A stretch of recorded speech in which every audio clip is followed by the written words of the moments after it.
வணக்கம் நண்பர்களே. நம்ம இன்றைக்கி பார்க்க போகிறது ஒரு சிம்பிளான ஒரு கூட்டு ரெசிபி தான். அதுவும் வந்து வெங்காயம், தக்காளி எதுவுமே சேர்க்காம ரொம்ப டேஸ்ட்டாக அந்த கூட்டை எப்படி செய்கிறதுன்னு பார்த்துடலாம். அதுக்கு வந்து கொத்தவரங்காவை நல்லா பொடி பொடியாக நறுக்கிட்டு ஒரு 3 ஸ்பூன் வந்து பாசிப்பருப்பு சேர்த்துட்டு கொஞ்சம் தண்ணி சேர்த்து அதை குக்கரில் வேக வச்சிடலாம். அது வெந்துட்டுருக்கட்டும். அதுக்குள்ளே நம்ம ஒரு தேங்காய், ஒரு 3 ஸ்பூன் அளவுக்கு தேங்காய், ஒரு 1/4 ஸ்பூன் அளவுக்கு ஜீரகம், 3 பல் பூண்டு அதையும் நல்லா பேஸ்ட்டாக அரைச்சி வச்சுருக்கேன். இப்போ வந்து கொத்தவரங்காய் வெந்துடுச்சு. அது ஸ்டவ்வை ஆஃப் பண்ணிவிட்டு ஒரு கடாயில் ஒரு ஸ்பூன் அளவுக்கு எண்ணெய் சேர்த்துட்டு கடுகு, உளுந்தம் பருப்பு, காஞ்ச மிளகாய், அதோட பெருங்காயத்தூள் கொஞ்சம் சேர்த்துட்டு 2 கொத்து அளவுக்கு கருவேப்பிலை தழைகளையும் சேர்த்துருங்க. இப்போ வேக வச்சுருக்க கொத்தவரங்காவையும் பாசிப்பருப்பையும் சேர்த்துட்டு ஒரு பிஞ்ச் அளவுக்கு மஞ்சள்தூள் சேர்த்துருங்க. இப்போ காய்க்கு தேவையான அளவுக்கு உப்பையும் சேர்த்துட்டு நம்ம அரைச்சி வச்சுருக்க தேங்காய், சீரகம், பூண்டு அந்த விழுதையும் சேர்த்து நல்லா கலந்து விட்டுடுங்க.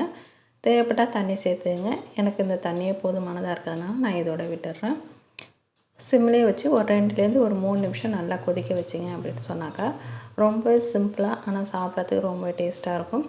காரக்குழம்பு, வத்த குழம்புலாம் ரொம்ப ஆப்டாக இருக்கும். சூப்பராக இருந்து ரொம்ப குறைவான நேரத்துலேயும் நம்ம செஞ்சிடலாம்.